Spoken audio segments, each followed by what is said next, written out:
Hello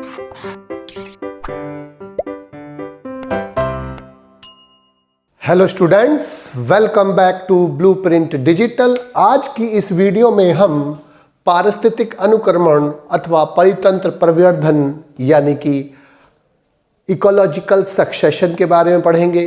video को start करने से पहले हमारे चैनल को सब्सक्राइब करें और बेल आइकन दबाना न भूलें, जिससे हमारे लेटेस्ट वीडियोस की नोटिफिकेशन आपको प्राप्त होती रहे। अब हम आज के टॉपिक पर आते हैं। पारिस्थितिक अनुक्रमण यानी कि परितंत्र परिवर्धन। पारिस्थितिक परिवर्धन शब्द ऑडम ने प्रस्तुत किया था, यानी कि इकोलॉजिकल डेवलपमेंट। उन्होंने पारिस्थितिक अनुक्रमण यानी कि इकोलॉजिकल सक्सेशन के लिए परितंत्र परिवर्धन यानी कि इकोसिस्टम डेवलपमेंट टर्म प्रस्तुत किया था। लेकिन पारिस्थितिक अनुक्रमण यानी कि इकोलॉजिकल सक्सेशन शब्द हुल्ट ने प्रस्तुत किया था और पारिस्थितिक अनुक्रमण की परिकल्पना वार्मिंग ने प्रस्तुत की थी। क्लीमेंट्स के अनुसार अनुक्रमण एक प्राकृतिक प्रक्रम है, नेचुरल प्रोसेस है, जिसमें पादप समुदाय के एक समूह का उपनिवेशन यानी कि कॉलोनाइजेशन दूसरे समूह के द्वारा क्रमिक रूप से होता है। अर्थात इसमें एक पादप समुदाय के बाद दूसरा पादप समुदाय क्रमिक रूप से आता है। तो अनुक्रमण एक प्रकृति में होने वाली प्रक्रिया है, जिसमें एक पादप समुदाय का उपसमूहन यानी कॉलोनाइजेशन दूसरे के द्वारा एक क्रमिक रूप से होता है। तो जो पारिस्थितिक अनुक्रमण की परिभाषा है कि वो समय के साथ किसी क्षेत्र में वनस्पतियों की संगठन यानी कि उसके कंपोजिशन में परिवर्तन या समुदाय के अंदर जो परिवर्तन होता है या जो क्रमिक परिवर्तन होता है, उसे हम क्या बोलते हैं? सक्सेशन बोलते हैं, अनुक्रमण बोलते हैं। तो समय के साथ किसी क्षेत्र में वनस्पतियों की संगठन या जैव समुदाय के अंदर होने वाले क्रमिक परिवर्तनों का हम क्या बोलते हैं? सक्सेशन बोलते हैं, जिसमें एक समुदाय दूसरे के द्वारा समय के साथ रिप्लेस होता है। जो सबसे पहली अवस्था किसी क्षेत्र में बनती है उसे हम पायनर यानी कि अग्रज अवस्था बोलते हैं। जो सबसे लास्ट में बनती है उसे हम क्लाइमैक्स यानी कि जो क्लाइमैक्स का मतलब बिल्कुल जो लास्ट में बनती है, जो हार्मोनी में रहती है किसी भी पादप समुदाय के साथ, तो उसको हम क्लाइमैक्स या चरम समुदाय बोलते हैं, अवस्था बोलते हैं। तो पायनर यानी कि जो अग्रज समुदाय है, उससे वनस्पतियों का या जैव समुदाय का क्लाइमैक्स की ओर होने वाला चक्रीय जो क्रमिक परिवर्तन होता है, जिसमें क्लाइमैक्स कम्युनिटी के बाद आगे परिवर्तन नहीं होता, क्योंकि जो क्लाइमैक्स कम्युनिटी होती है वो इन्वायरमेंट के साथ परफेक्ट हार्मोनी में होती है, परफेक्ट उसमें अनुकूलन होता है। तो ऐसे प्रक्रम को हम बोलते हैं सक्सेशन, जिसमें एक समुदाय समय के साथ दूसरे समुदाय से रिप्लेस होता है और क्लाइमैक्स कम्युनिटी के बाद उनमें रिप्लेसमेंट नहीं होता, क्योंकि क्लाइमैक्स कम्युनिटी परफेक्ट हार्मोनी में होती है इन्वायरमेंट में। तो एक लाइन में हम सक्सेशन को क्या समझ सकते हैं कि एक ऐसे स्थान पर जहां पर पहले जीवन नहीं था, बायोटिक कम्युनिटी नहीं थी, वहां पर नई बायोटिक कम्युनिटी का डेवलपमेंट होना, विकास होना, या जहां पर पहले जीवन था, लाइफ थी, कम्युनिटी थी, उनका नष्ट होकर उनकी जगह दूसरी बायोटिक कम्युनिटीज़ का विकास होना, इस प्रक्रम को हम बोलते हैं, इस नेचुरल प्रक्रम को हम क्या बोलते हैं? सक्सेशन बोलते हैं, यानी कि अनुक्रमण बोलते हैं। अनुक्रमण में कुछ टर्म्स यूज होते हैं जो चार हैं। पहला है पायनर यानी कि अग्रज अवस्था, अग्रज कम्युनिटी। दूसरा है चरम और क्लाइमैक्स समुदाय और अवस्था। तीसरा सीरियल समुदाय और चौथा क्रमक यानी कि सीयर। किसी भी नए स्थान पर अगर अनुक्रमण हो रहा है या किसी दोबारा से अनुक्रमण होता है, जहाँ पहले जीवन था वो नष्ट होकर दोबारा से अनुक्रमण होता है, तो वहाँ पर जो सबसे पहली स्पीशीज़ प्रजाति वहाँ पर आकर कॉलोनाइज होती है, वहाँ पर आकर रहना प्रारंभ करती है, वहाँ पर वो अपने आप को इस्टेब्लिश करना कोशिश करती है, उसे हम अग्रज या पायनर कम्युनिटी बोलते हैं या पायनर अवस्था बोलते हैं। जो सबसे लास्ट में डेवलप होती है हम उसको क्लाइमैक्स यानी कि चरम अवस्था बोलते हैं और चरम कम्युनिटी बोलते हैं। और इसके बीच में यानी कि पायनर और क्लाइमैक्स के बीच में जो अवस्थाएं आती हैं हम उन्हें सीरल समुदाय बोलते हैं, और जो पूरा प्रक्रम होता है हम उसे सीयर बोलते हैं या क्रमक बोलते हैं। तो जैसे इसमें पादप, ये जल में होने वाला एक अनुक्रमण है जिसमें जल में सबसे पहले पादप प्लवक अवस्था आती है, फाइटोप्लैंक्टन, फिर इसमें निमग्न जड़युक्त पौधे आते हैं, फिर प्लावी जड़युक्त अवस्था आती है, फिर रेड स्वैम्प अवस्था, फिर मार्श मीडो और फिर वन अवस्था आती है। तो ये पूरा जो प्रक्रम है इसको हम सीयर बोलते हैं, और ये वाटर पे होता है इसलिए इसको हाइड्रोसीयर यानी कि जलक्रमक बोलते हैं। तो ये चार अवस्थाएं, जो सबसे पहले बनेगा वो अग्रज या पायनर, जो सबसे लास्ट में बनेगा वो क्लाइमैक्स और चरम, और जो दोनों के बीच में बनेगा वो सीरल समुदाय, और जो पूरी अवस्था होती है उसे हम क्या बोलते हैं, सीयर बोलते हैं। इसके बाद अब स्थान के आधार पर अनुक्रमण कई प्रकार का हो सकता है। अगर अनुक्रमण जल पर होता है, स्वच्छ जल में होता है, तब उसे क्या बोलते हैं, जलक्रमक यानी कि हाइड्रोसीयर। लवणोक्रमक यानी कि हैलोसीयर जब लवणीय जल में होता है। ऑक्जेलोसीयर यानी कि जब अम्लीय जल में होता है। जीरो मतलब होता है मरुस्थलीय कंडीशंस के लिए लगाते हैं। जीरो का मतलब पानी की कमी में, तो ड्राई भागों में यानी कि सूखे भागों में जब सक्सेशन होगा तो जीरो सीयर कहलाते हैं। लिथोवर्ड चट्टानों के लिए लगाते हैं, तो लिथोसीयर का मतलब जब चट्टानों पर अनुक्रमण होगा तो क्या कहलाएगा, लिथोसीयर। सैमोसीयर, सैमोवर्ड सैंड के लिए लगाते हैं, तो जब सैंड पर सक्सेशन होगा तो सैमोसीयर। मीज़ो मतलब मॉडरेट के लगाते हैं, ज़्यादा ना कम, तो मीज़ो मतलब नम भागों में जहाँ पर बहुत ज़्यादा पानी भी नहीं होगा, बहुत कम पानी भी नहीं होगा। और सिरुला का मतलब अपघटन युक्त पदार्थों का पर जो सूक्ष्म जीवो है जब उस पर वो अनुक्रमण करते हैं तब इसको हम बोलते हैं सिरुला बोलते हैं। अब पारिस्थितिक अनुक्रमण के सामान्य लक्षण क्या होते हैं। सबसे पहले किसी भी पारिस्थितिक तंत्र में ग्रेजुअल रिप्लेसमेंट होता है, धीरे धीरे रिप्लेसमेंट होता है, जो शॉर्ट लिव्ड प्लांट से लॉन्ग लिव्ड प्लांट में, यानी कि जो पहले पादप आते हैं उनका जीवन काल कम होता है और जो लास्ट में बनते हैं उनका जीवन काल ज़्यादा होता है। यानी कि शॉर्ट लिव्ड प्लांट से या जिनकी जीवन काल छोटा होता है ऐसे पादपों से ज़्यादा यानी कि लॉन्गर या लॉन्ग लाइफ स्पान वाले जो पौधे की ओर उनका विकास होता है। यानी कि शुरू में जो पौधे बनते हैं, पादप बनते हैं, उनका जीवन काल कम होता है और जो लास्ट में बनते हैं उनका जीवन काल ज़्यादा होता है, यानी कि कम से ज़्यादा की ओर विकास होता है। पहली बात। दूसरी बात, कंटिन्यूअस चेंज होता है कम्युनिटीज़ का, कहाँ से, पायनर से लेकर क्लाइमैक्स तक, और कब तक होता है, जब तक वो स्टेबिलिटी या क्लाइमैक्स अवस्था में ना पहुँच जाए। तीसरा, इंक्रीज होती है स्पीसीज डाइवर्सिटी। यहाँ पर सबसे कम जैव विविधता होती है, मिनिमम बायोडाइवर्सिटी होती है, यहाँ मैक्सिमम बायोडाइवर्सिटी होती है। तो जैसे जैसे आगे बढ़ती जाती है सीयर यानी कि जो अनुक्रमण जैसे जैसे आगे बढ़ता है तो यहाँ पर जो विविधता होती है वो बढ़ती जाती है और लास्ट में सबसे ज़्यादा होती है और शुरू में सबसे कम होती है। इसके अलावा डिक्रीज होती है नेट कम्युनिटी प्रोडक्टिविटी और एनुअल यील्ड। जो वार्षिक उत्पादन है या जो प्रोडक्टिविटी है, उत्पादकता है, वो घटती है। शुरू में बढ़ती है लेकिन बाद में धीमे धीमे घटती है। घटती इसलिए है कि शुरू में बहुत कम जीव होते हैं, क्योंकि यहाँ पर कोई भी कम्युनिटी डेवलप नहीं होती है। धीमे धीमे कम्युनिटी डेवलपमेंट होता है तो एनिमल्स भी कम होते हैं, प्लांट्स भी कम होते हैं। तो इसीलिए जो प्लांट्स प्रोडक्शन करते हैं उनको यूज़ करने वाले वहाँ पर ऑर्गेनिज्म नहीं होते। लेकिन जैसे जैसे कम्युनिटी डेवलप होती है वहाँ पर प्लांट्स और एनिमल्स बढ़ते जाते हैं जो उनको यूज़ करने लगते हैं। इसका मतलब शुरू में यूज़ करने वाले ना होने के कारण प्रोडक्टिविटी ज़्यादा होती है, उत्पादकता ज़्यादा होती है, यील्ड ज़्यादा होती है। लेकिन जैसे जैसे समुदाय आगे बढ़ता जाता है इसमें डाइवर्सिटी बढ़ती जाती है, विभिन्न प्रकार के जीव आने लगते हैं। इसके कारण यहाँ पर अब प्रोडक्टिविटी, उत्पादकता या यील्ड जो होती है या उत्पादन जो होता है वो घटता है। इसके अलावा फर्दर सीरियल कम्युनिटी को आप प्रिडिक्ट कर सकते हैं, क्योंकि एक दिशीय प्रक्रम होता है, ये एक डायरेक्शनल प्रोसेस होता है। अगर प्लांट्स में पानी में अगर सक्सेशन हो रहा है तो उसका क्रम यही आएगा कि पहले पादप प्लवक अवस्था आएगी, फिर ये वाली निमग्न जड़युक्त, फिर प्लावी, फिर रीड स्वैम्प स्टेज, फिर मार्श मीडो और फिर वन अवस्था। तो हम इसको प्रिडिक्ट कर सकते हैं कि इसके बाद ये आएगा और इसके बाद ये वाली अवस्था आएगा।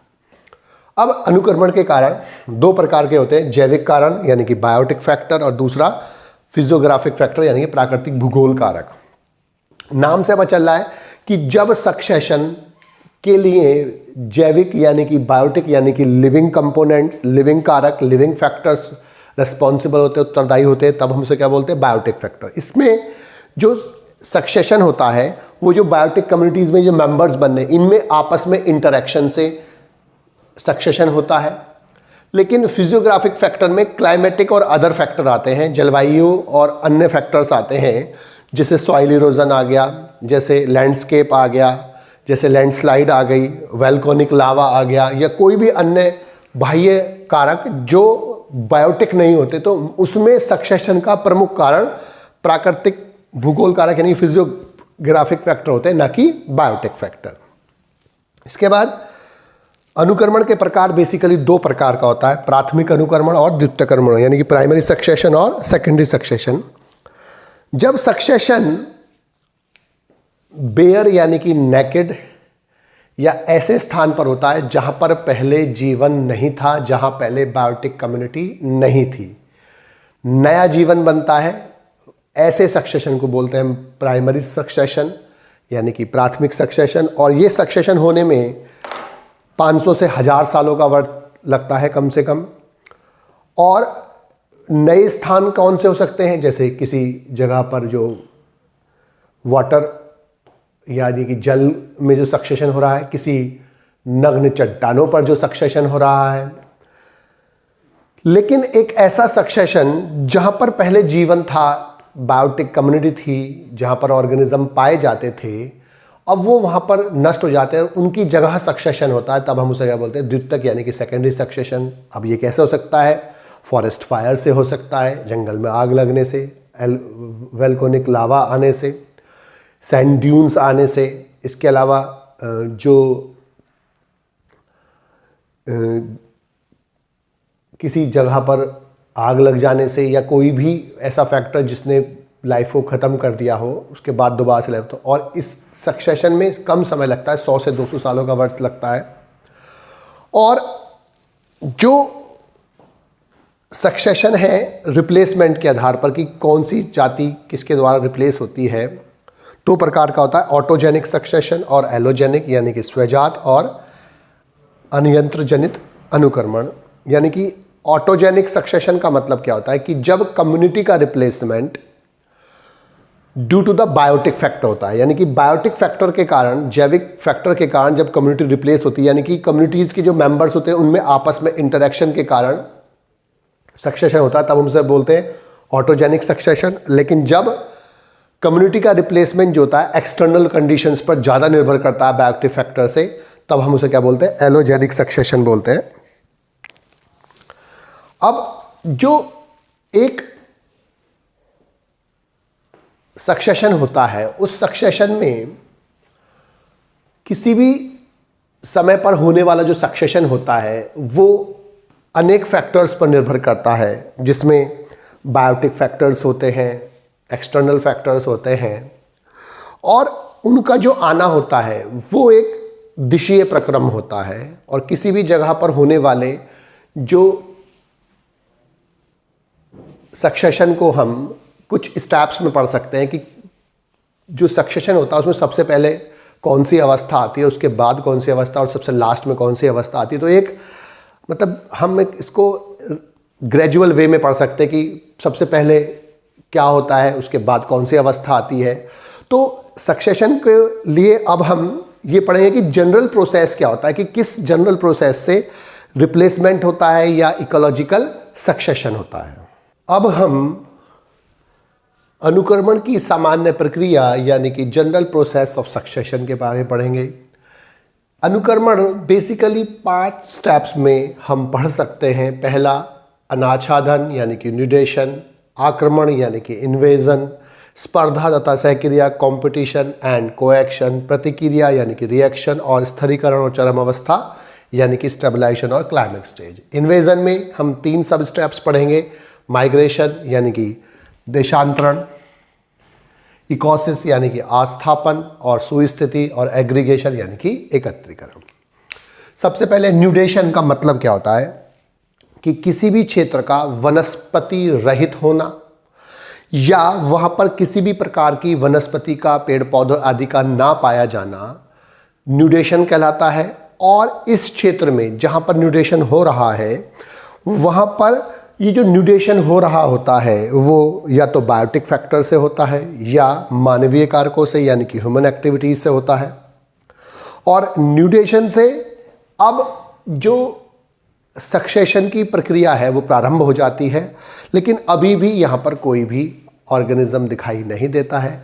लेकिन न्यूडेशन के बाद अब ऑर्गेनिज्म आने स्टार्ट होते हैं। सेकंड स्टेप होता है इन्वेजन यानी कि आक्रमण। अब इन्वेजन में किसी भी जो न्यूड क्षेत्र है, जो अनाच्छादन क्षेत्र है, उस क्षेत्र में बाहर से आने वाली जातियों का प्रवेश या अनाधिकार होना इन्वेजन कहलाता है। और इन्वेजन 3 स्टेप्स में होता है। पहले माइग्रेशन यानी कि देशांतरण, फिर आस्थापन यानी कि सुस्थिति, इकोसिस, और एग्रीगेशन। तो सबसे पहले माइग्रेशन का मतलब क्या है कि बाहर से किसी भी प्लांट की जो नवीन जातियां होती हैं वो अपने बीजों के द्वारा या बीजाणुओं के द्वारा या जनन संरचनाओं के द्वारा किसी नए क्षेत्र में, न्यूड क्षेत्र में आती हैं। और उनके इस आने को हम क्या बोलते हैं? माइग्रेशन बोलते हैं, यानी कि देशांतरण बोलते हैं। यहाँ पर जो ये जातियाँ आती हैं तो ये बीज और अन्य जातियाँ अपने आप को यहाँ अंकुरित करना प्रारंभ करती हैं। और जो इनका जो आना होता है यहाँ पर वो बेसिकली या तो वायु के द्वारा होता है, एयर के द्वारा, या वाटर के द्वारा संपन्न होता है। दूसरा स्टेप है इकोसिस यानी कि सुस्थिति यानी आस्थापन। जब कोई प्लांट के बीज या बीजाणु या कोई भी जनन संरचनाएं किसी नए क्षेत्र में आती है तो वो वहाँ आकर अंकुरित होकर नए पादपों का निर्माण करना प्रारंभ करती हैं। लेकिन जो ये नया क्षेत्र होता है, इस क्षेत्र में जो प्लांट्स डेवलप होते हैं उनमें से केवल कुछ ही प्रजातियां ऐसी होती हैं जो अपने आप को इन प्रतिकूल परिस्थितियों में सर्वाइव कर पाती हैं, यानी कि उन परिस्थितियों का सामना कर पाती हैं। बाकी जो परिस्थितियों का सामना नहीं कर पाती स्पीशीज़, वो मृत हो जाती है, वो डेथ हो जाती है उनकी, और वो विलुप्त हो जाती हैं। अतः जो इकोसिस है, इसमें जो प्लांट्स या कोई भी स्ट्रक्चर आती है जो रिप्रोडक्शन के यूनिट होती है, जो नए प्लांट्स डेवलप करती है, वो अपने आप को यहाँ पर ग्रो कराने की कोशिश करती है। और जो प्रतिकूल परिस्थितियों वाली होती हैं, उन प्रतिकूल परिस्थितियों में जो जीव सर्वाइव कर जाते हैं वो तो बच जाते हैं, और जो उसके अंदर सर्वाइव नहीं कर पाते वो विलुप्त हो जाते हैं। इसके बाद एग्रीगेशन। और जब कोई स्पीशीज़ किसी जगह पर यहाँ पर अपने आप को सर्वाइव कर लेती है तो अब वो रिप्रोडक्शन करना प्रारंभ करती है, और रिप्रोडक्शन करके अपनी संख्या बढ़ाना स्टार्ट करती है। और संख्या के बढ़ने से सब जीव इकट्ठा होते हैं वहाँ पर एक जगह पर जहाँ पर पहले ऑर्गेनिज्म नहीं पाए जाते, वहाँ पर विभिन्न प्रकार के ऑर्गेनिज्म अब साथ साथ पाए जाने लगते हैं।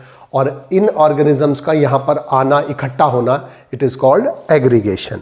इसके बाद थर्ड स्टेप है कंपटीशन एंड कोएक्शन। अब जब पहले यहाँ पर कोई भी ऑर्गेनिज्म नहीं था, लेकिन धीमे धीमे ऑर्गेनिज्म बढ़ते जाते हैं। अभी हमने पढ़ा कि जो प्रारंभिक अवस्था होती है वहाँ पर डाइवर्सिटी कम होती है, लेकिन जैसे जैसे इस्टेब्लिशमेंट होता है अब डाइवर्सिटी बढ़ना स्टार्ट होती है। और डाइवर्सिटी बढ़ने से अब जो ऑर्गेनिज्म होते हैं वो समान रिसोर्सेज के लिए, स्रोतों के लिए आपस में स्पर्धा करते हैं, आपस में कंपटीशन करते हैं, समान फूड के लिए, समान आवास के लिए। और ये जो संघर्ष होता है, स्पर्धा होती है, वो 2 प्रकार की होती है, एक ही स्पीशीज़ के मेंबर्स के बीच में और 2 अलग अलग स्पीशीज़ के मेंबर्स के बीच में। जब 2 अलग अलग स्पीशीज़ के मेंबर्स के बीच में होता है तब उसे बोलते हैं इंटर स्पेसिफिक, और जब एक ही स्पीशीज़ के बीच के मेंबर्स के बीच में होता है तब उसे बोलते हैं इंट्रा स्पेसिफिक, यानी कि अंतःजातीय और अंतर्जातीय संघर्ष होता है। और इस संघर्ष के कारण जो जीव होते हैं वो एक दूसरे के साथ एक दूसरे को प्रभावित करने लगते हैं, और एक दूसरे के जीवन को विभिन्न प्रकार से वो प्रभावित करते हैं, और इसे ही सहक्रिया यानी कि कोएक्शन कहते हैं। इसके बाद जो स्टेप है वो है प्रतिक्रिया यानी कि रिएक्शन। अब स्पर्धा एवं सहक्रिया के कारण जो सफल प्रजातियां होती हैं वो पर्यावरण के साथ पदार्थों का, ऊर्जा का, एटसेट्रा का आदान प्रदान करने लगती हैं, जिसके परिणाम स्वरूप जो पर्यावरण होता है उसमें निरंतर परिवर्तन होने लगते हैं।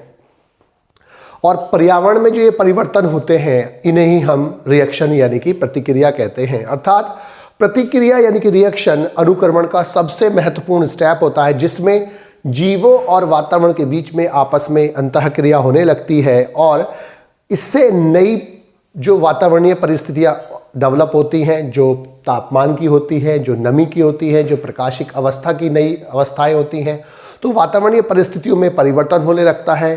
पर्यावरण में होने वाले इन परिवर्तनों के कारण जो पूर्व से उपस्थित जो प्रजातियां हैं या जो समुदाय है वो अब इन चेंज परिस्थितियों में, जो ये परिस्थितियां, पर्यावरणीय परिस्थितियां परिवर्तित हो गई हैं, इन चेंज परिस्थितियों में अपने आप को सर्वाइव नहीं करा पाता है। इसीलिए अब इनकी जगह पर दूसरी नई प्रजातियां आने लगती है, नया जैव समुदाय आने लगता है और उसकी जगह, पुराने की जगह पर नया का प्रतिस्थापन हो जाता है और इसे ही हम क्या बोलते हैं, सीरल स्टेज बोलते हैं, सचक्रण बोलते हैं।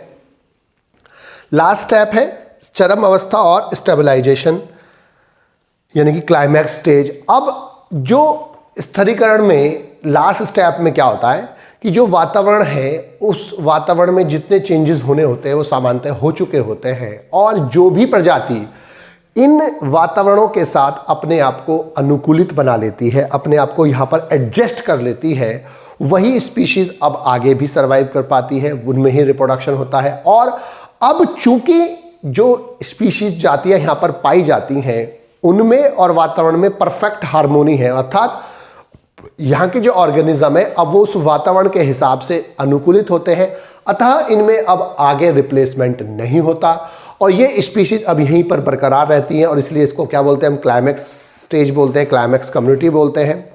और इस पारिस्थितिक संतुलन में अब चरम अवस्था यानी कि क्लाइमैक्स कम्युनिटी होती है, अब वो महत्वपूर्ण भूमिका निभाने लगती है, इसीलिए अब वो रिप्लेस नहीं हो पाती है, नई स्पीशीज की जगह नहीं आती है। अतः सक्सेशन एक प्रक्रम होता है जो एक स्टेप बाय स्टेप आता है और सबसे पहले वहाँ पर एक न्यूडेशन वाला स्टेप आता है जहाँ पर वनस्पति नहीं प्रेजेंट होती है। दूसरा माइग्रेशन होता है, इन्वेजन होता है, जिसमें नए जो ऑर्गेनिज्म होते हैं उनकी जो सीड्स या जो बीजाणु हैं या जो भी रिप्रोडक्टिव स्ट्रक्चर्स है वो वहाँ पर आती हैं, इसे माइग्रेशन कहते हैं। वहाँ पर आने पर वो अपने आप को सेट करती हैं, अपने आप को एडजस्ट करती हैं, अपने आप को वहाँ पर रिप्रोड्यूस कराने के लिए प्रयास करती हैं, उसे इकोसिस बोलते हैं। रिप्रोडक्शन के बाद वहाँ पर जो ऑर्गेनिज्म बहुत सारे इकट्ठा हो जाते हैं, इसे एग्रीगेशन बोलते हैं। बहुत सारे ऑर्गेनिजम्स के हो जाने के कारण अब वहाँ पर कंपटीशन होने लगता है सेम जाति के सदस्यों के बीच में अथवा दो अलग अलग जातियों के बीच में, इसे कंपटीशन यानी कि स्पर्धा बोलते हैं। और इनके बीच में एक दूसरे को जो प्रभावित करने की जो क्षमता होती है जिसके कारण वो एक दूसरे को प्रभावित करते हैं, उस प्रक्रिया को हम बोलते हैं कोएक्शन यानी कि सहक्रिया।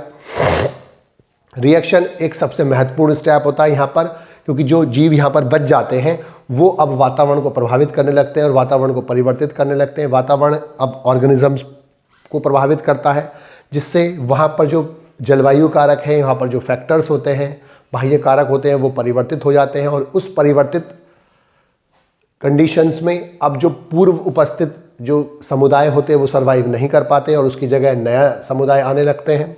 और लास्ट स्टेप है स्थिरीकरण और चरमावस्था। इसमें जो ऑर्गेनिज्म अब यहाँ पर सेटल हो गए हैं, यहाँ पर जो व्यवस्थित हो गए हैं, अब वो वातावरण के साथ परफेक्ट हार्मोनी में होते हैं, अर्थात वो वातावरण के हिसाब से अनुकूलित होते हैं। इसीलिए अब इनके स्थान पर नई जो समुदाय है वो रिप्लेस नहीं होता, प्रतिस्थापित नहीं होता, क्योंकि ये और ऑर्गेनिज्म और इन्वायरमेंट आपस में बिल्कुल अनुकूलित होते हैं, एक दूसरे को प्रभावित करते हैं, दूसरे को फेवरेबल परिस्थितियां देते हैं। अतः अब इनके स्थान पर नई कम्युनिटीज़ डेवलप नहीं होती और ये क्लाइमैक्स कम्युनिटी डेवलप हो जाती है, जो अब इस वातावरण के साथ अनुकूलित होती है और वातावरण इन ऑर्गेनिजम्स के साथ आसानी से अनफेवरेबल कंडीशंस प्रोवाइड नहीं करा पाता है, क्योंकि अब वो जो ऑर्गेनिज्म होते हैं वो नेचर के लिए यूजफुल प्रक्रियाएं करते हैं और ऑर्गेनिज्म से जो फेवरेबल सोर्सेज होते हैं या जो उसके अनुकूलित चीज़ें होती हैं वो ऑर्गेनिज्म प्राप्त करता है, जिससे ना तो ऑर्गेनिज्म को नुकसान होता है ज़्यादा और ना ही इन्वायरमेंट को नुकसान आता है। इसलिए परफेक्ट हार्मोनी में रहते हैं और दोनों ही आसानी से बरकरार रहते हैं। इससे एक क्लाइमेक्स कम्युनिटी डेवलप रहती है जो आगे तक चलती रहती है। बच्चों, आज की इस वीडियो में बस हम इतना ही पढ़ेंगे। हमारे इस वीडियो को आप लाइक करें और अपने दोस्तों के साथ शेयर करें। यदि आपका कोई डाउट है तो आप हमें कमेंट करके बता सकते हैं। इस अध्याय को और अच्छे से पढ़ने और समझने के लिए आप चित्रा प्रकाशन की बुक एक्टिव जीव विज्ञान की सहायता भी ले सकते हैं।